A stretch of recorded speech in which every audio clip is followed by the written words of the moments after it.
So from January to June in 2022, Beth was a musician in residence at the University of Wisconsin. And this is why we'll discuss this next month because it gets a little complicated. It was a cooperative effort of the Center for the Study of Upper Midwest Cultures, the Department of German, Nordic, and Slavic Languages, Mead Witter School of Music, the Mills Music Library, and the Nordic Folklife Project. So we have a lot of different departments and projects within the university that were supporting her residency. And so as a part of that effort, she did an open call for community musicians, and we met weekly on Sunday afternoons, and she taught us the fiddle music of the Decorah era. Some of it was music she had learned, some of it was stuff that she'd gotten from Bill Sherburne. And so when she got the residency, they said, well, we want you to do a concert at the end. And Beth says, I don't do concerts, I do dances. And so we're like, excellent. So we played with her on the dances. So we learned enough tunes that we could play, like we would do like the first set, and then she and her band would do the second set, and then we come in and do, a few tunes afterwards. And so we did two dances, and they were so popular. Literally, we had a couple hundred people come to each one of these dances. They were pretty amazing. All waltzes, schottisches, polkas, and two-steps. She taught a couple mixer dances, grand march, that kind of thing. But it was a very typical kind of dance that you would see in the upper Midwest. We had so much fun, right? I mean, how do you not do like a couple of how do you have that big a turnout? Not just say we got to keep doing this. And we had a boatload of people who participated. My gosh, we had like over a dozen people who were showing up and playing. We could hardly all fit on the stage. So afterwards, we decided we were just going to continue on after the residency. So the university called us the Scandinavian American Old Time Dance Music Ensemble, and we like Bonnie, we just keep stumbling over that. So we kind of have nicknamed ourselves the ScandiAm Jam, and so I just thought this sounded like way too much fun. So we have been finding places to play, and we've just continued on since the residency. We've had new people that have come and joined us. Some of the people from the project kind of moved on to other things. And we now gather monthly in Madison, and we have a regular spot now. We have a regular home, which is great, at Muso Madison on Atwater. No, on Winnebago. On Winnebago and Atwater. Anyway, so Atwater keeps changing names. Atwood. Atwater is Milwaukee. Atwood. So at any rate, we have a regular. So we gather monthly. Now, for those of you who are not near Madison, not only because we are a unique group, because we're studying the music of the area. So this is kind of a unique jam. So it's a bit different than a traditional Scandinavian jam. So it's, we're kind of learning the roots music from the musicians of the area.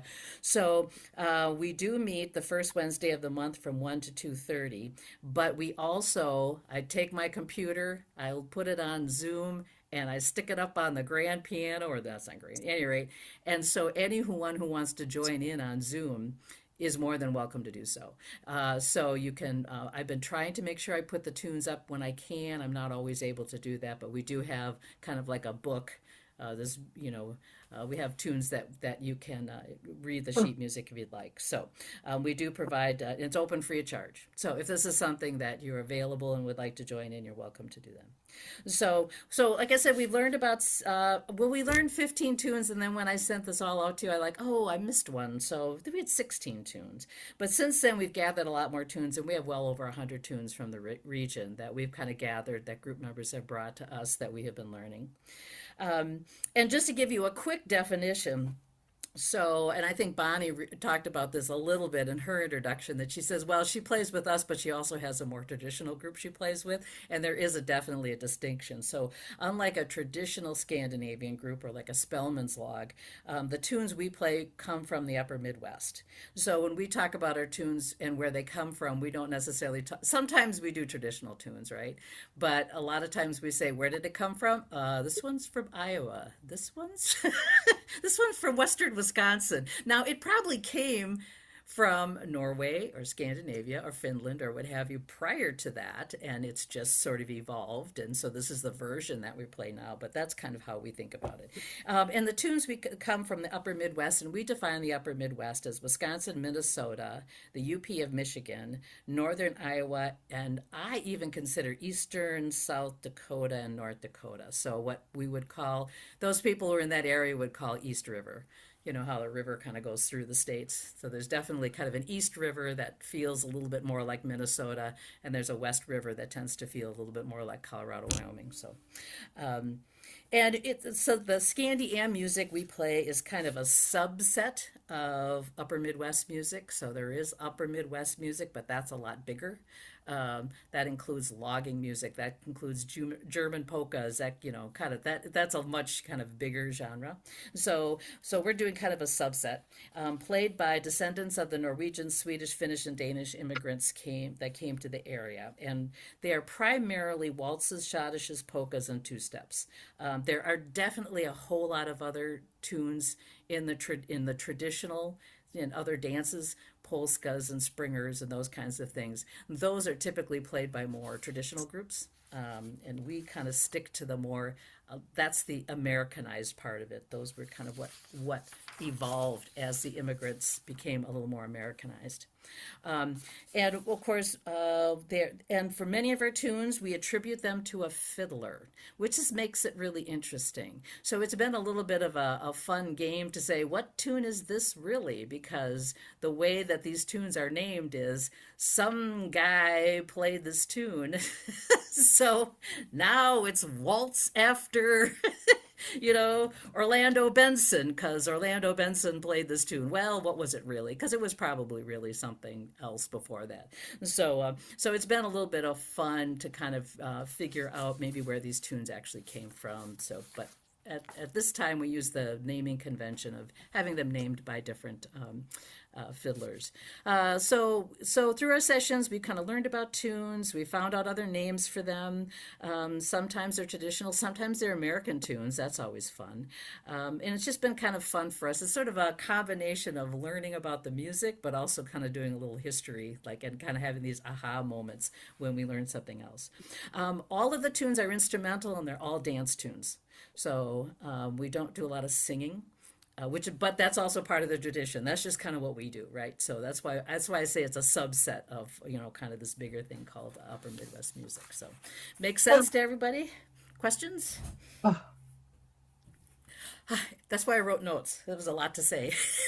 That was a lot. So, but that kind of gives you a basis of kind of where we're at, and also a differentiation of how we're a little bit different than how we would compare to a Spellman's log. So someone could be in both our group and the Spellman's log and play some of the same tunes, but we'd also be playing a lot of different tunes, right?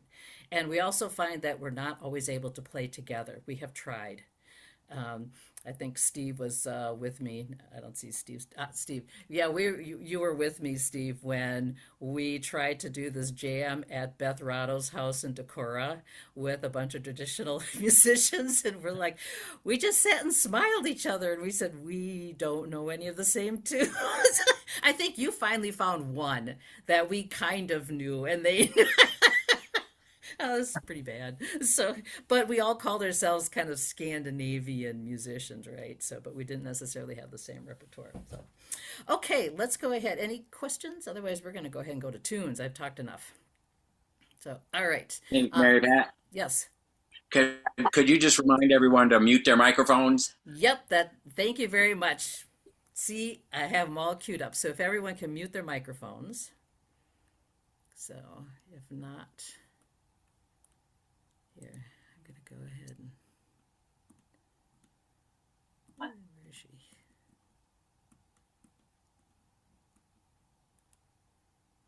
There we go. I think I got everybody. All right, looks like we're all muted. Okay, so we're gonna do. We're just gonna do a bunch of tunes. So I'm gonna do them in alphabetical order. So we tend to bounce around between keys.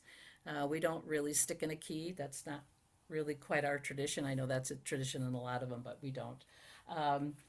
And so we're going to do alphabetical order, and we're going to start, which works out well because the first one that we learned was called Flop-Eared Mule Schottisch.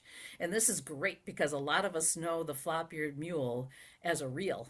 And so it was a really easy tune to learn as our first one because in the core area, it's played as a Schottisch. In fact, Beth did not know until she started doing some research and was told by some others that it's actually a reel everywhere else in the United States. So, but in that area, they play it as a Schottisch. So we're gonna put this up. Oh, I better share first. I gotta share. Alrighty. There we go. Everyone can see that, I hope. Is oh, okay, just nod. Okay, all right, you seeing it? Alrighty. Okay. Gonna make sure. There you go. You should be able to see that. All right. Indeed, flop-eared mule Schottisch. So it's flop-eared mule. So I'm just going to go ahead and play this. This is the other cool thing about Zoom. Feel free to play along. If you hit all wrong notes, no one is going to know. So, but you can go ahead and play along. And as we'll have a recording of this, I also have recordings of Beth playing these, and I will send those links out later as well. So, flop-eared mule Schottisch, nice Schottisch tempo, sort of a walking tempo. 1 and 2 and 1 and 2 and.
Last time. Ending on the A.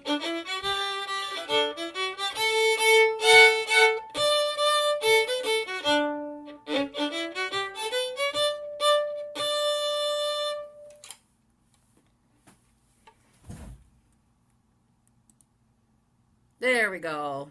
That work out for everybody? So one of the things with that one is, first of all, is taking a reel and then turning it into a Schottische, which we thought was kind of cool. The other is that Beth, anytime there was a tune, and a lot of them did this, where they switched keys. So in the A part and the B part were two different keys, and she really liked playing those. We did a lot of that. She always would go back and play one time through the A.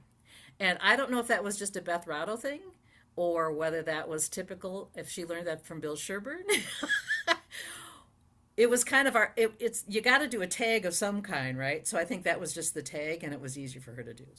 So we got in the habit of doing it, so we always do that. Anytime the tune would switch, we always would end go back and end up one time to the A's. So any questions on that one?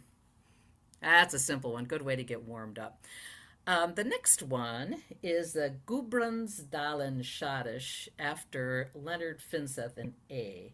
Oh, and by the way, each one of these, the notes that Beth gave us are listed on each one of the tunes. And I will talk a little more next time about, like, when she talks about this can be found at Mills Library at such and such a recording at blah, blah, whatever. I'll show you how you get to one of those so you can see how people have been researching these tunes. So Leonard Finseth was a very like Bill Sherburne in Spring Grove. He was a well-regarded fiddler. Lived in Mondovi, Wisconsin, which is in the western part of the state. And he collected a lot of tunes. So anytime a fiddler played a tune he liked, he would record it.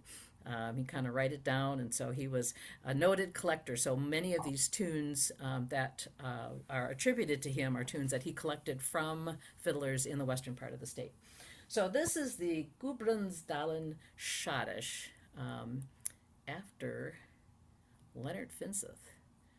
And Gudbrandsdalen is a region in Norway. It's actually where the Klevens came from, as a matter of fact. Okay. There we go. Go down to the next one.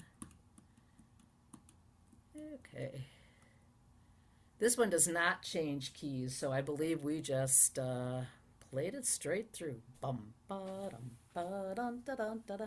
And I'm playing it. I'm playing it at a relaxed Schottish tempo, because I know for some of you you're kind of playing this for the first time and you're kind of noodling through it and whatever. So I didn't want to take it too fast, but it's not that far off the tempo. We tend to take our Schottisches a little more relaxed because the Schottisches that they dance around here, they throw in a lot of steps. They throw in a lot of freestyling. They do a lot of four-person Schottisches, three people, a lot of twirling, there's a lot of stuff that goes in there. So if we do them too fast, people just start banging into each other. So we've learned to kind of slow our Schottisches down a little bit. So I'm taking them slow, but they're not too far different than what I would play at a dance. So Gudbrandsdalen Schottische after Leonard Finseth in A. Bum ba dum ba da da da da dum bum bum bum ba dum ba da dum da dum da dum da dum da dum. That'll be kind of our tempo. All right, 1 and 2 and ready and play and.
you go. Any questions on that one?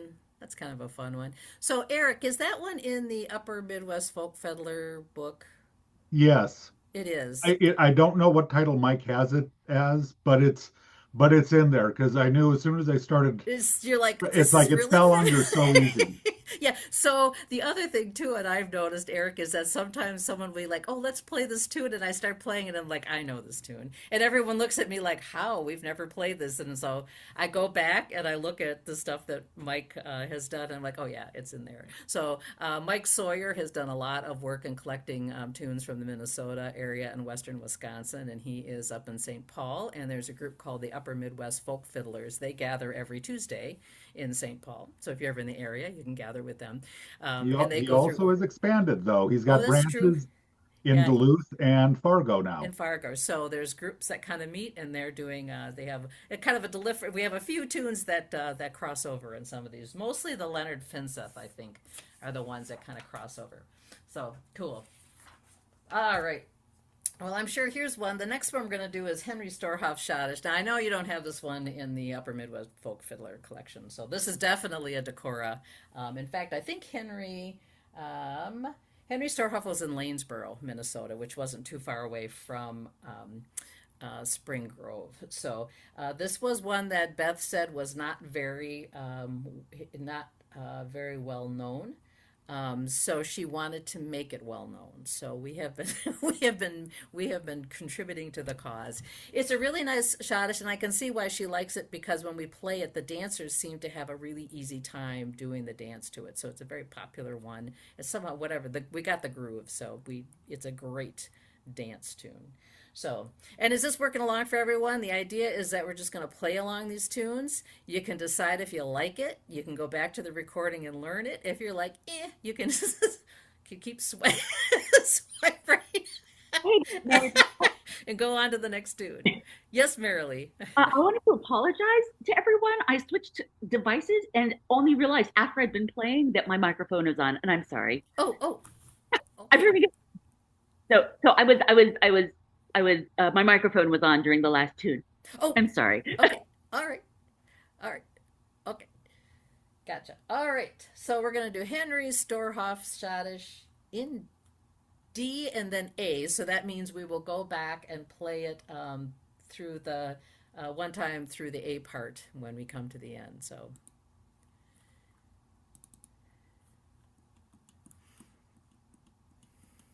There we go. Henry Storhoff's. All right. All right. 1 and 2 and 1 and 2 and.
time.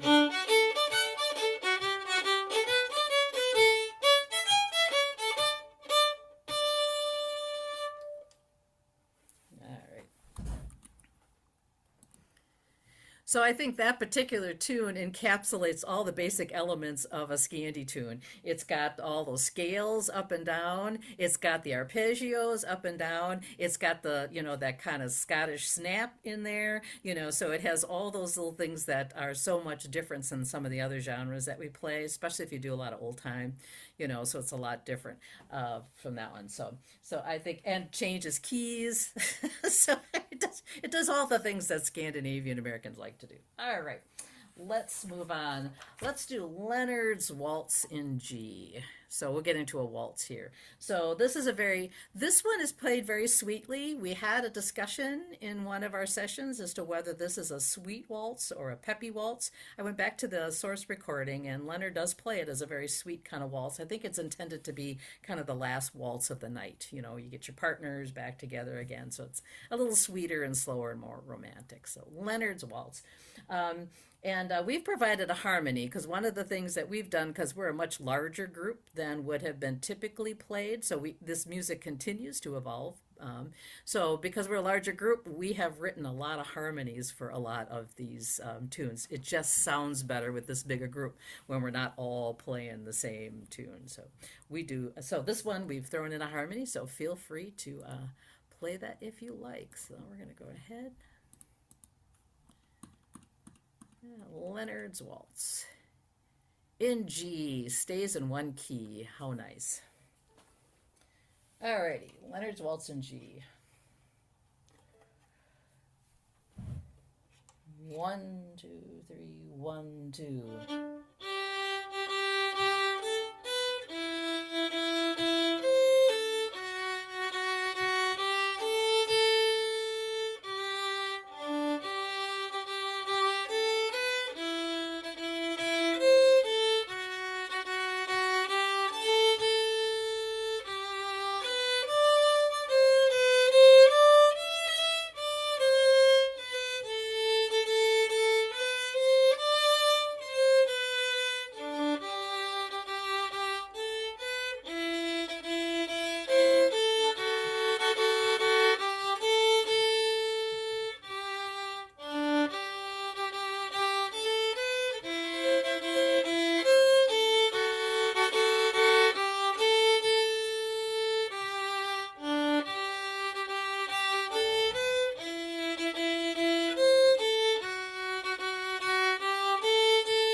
Last time.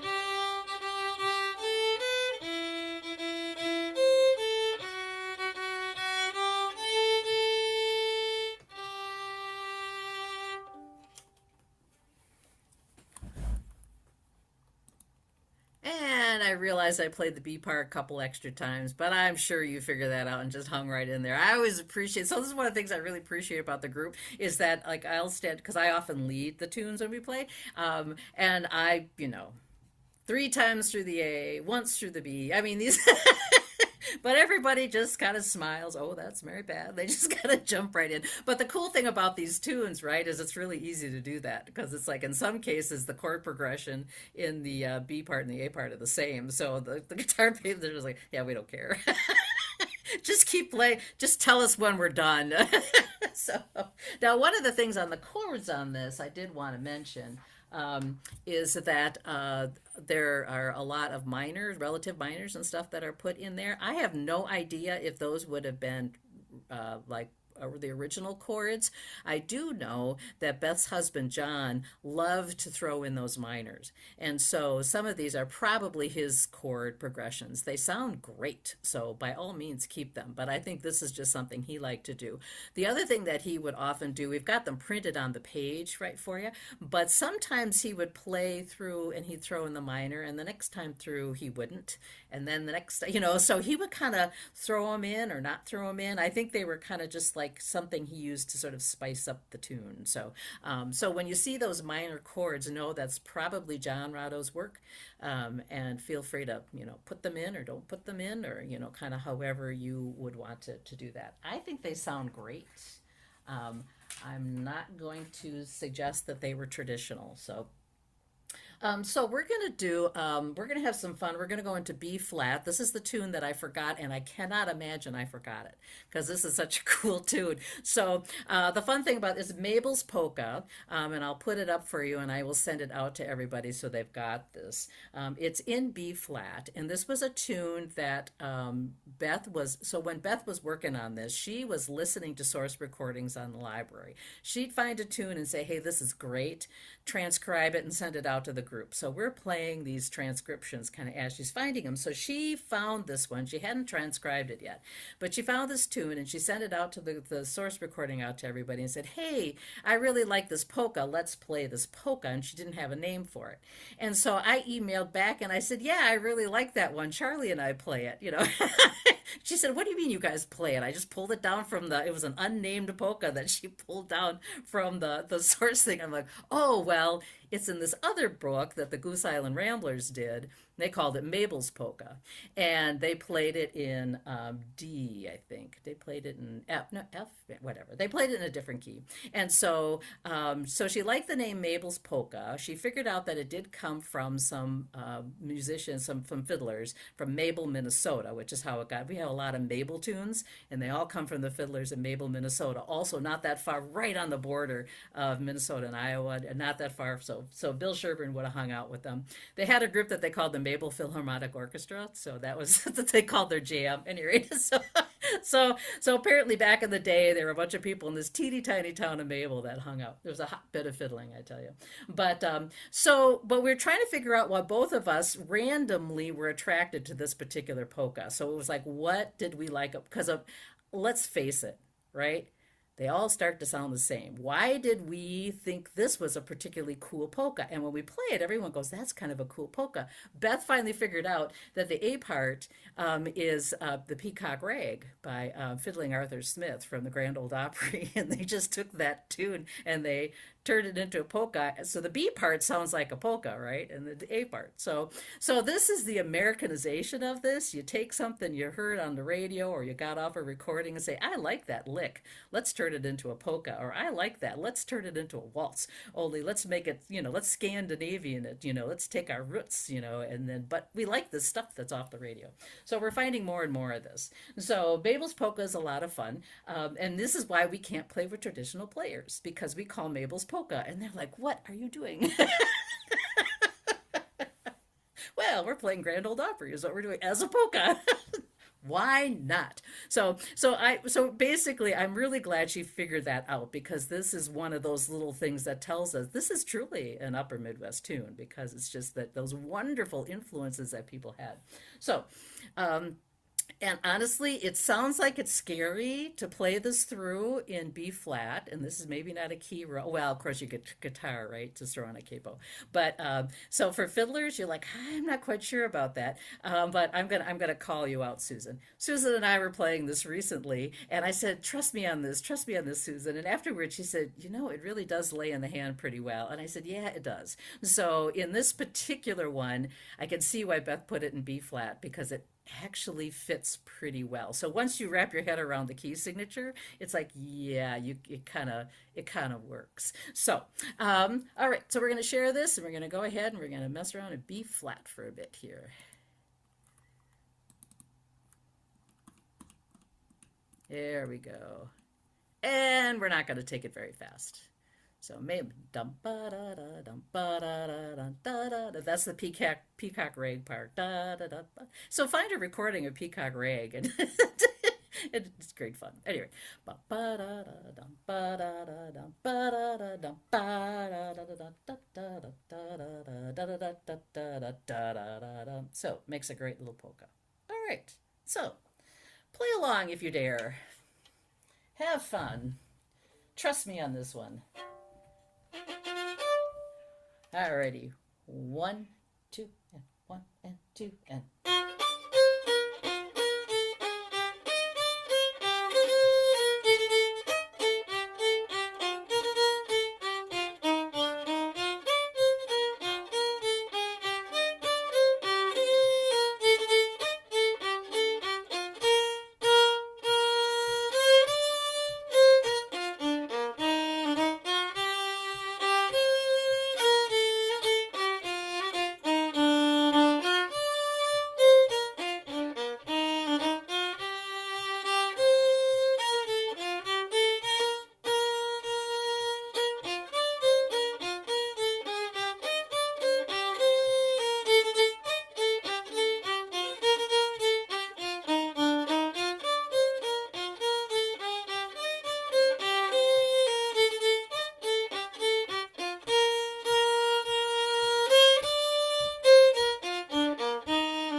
Last time.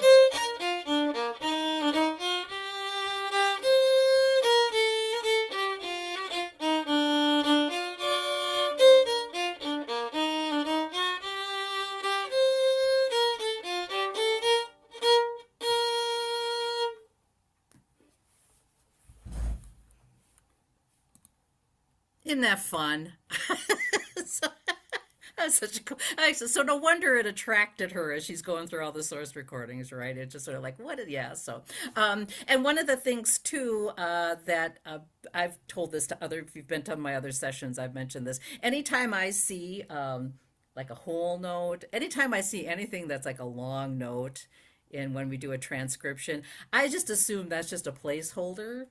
And in order to keep the beat going and stuff, I always add a rhythmic element to this because we're playing it for dancers. And a dancer is just, you'd play like 4 beats, whatever. A dancer's not going to know what to do with that. So that's your opportunity to have some fun and improv it, split it. I was doing little pickups. You could have some, you could play it different every time, but do some kind of rhythmic element, on that note. And then just whatever you need to do to kind of keep that dance beat going. So when I see this, I assume that what I'm looking at is what the jazz players would call a lead sheet. I'm just getting the key, I'm getting the chords, I'm getting the shape of the thing, whatever. But there's a lot of stuff that I'm adding to that to make the tune really my own and to make it work for the dances. So.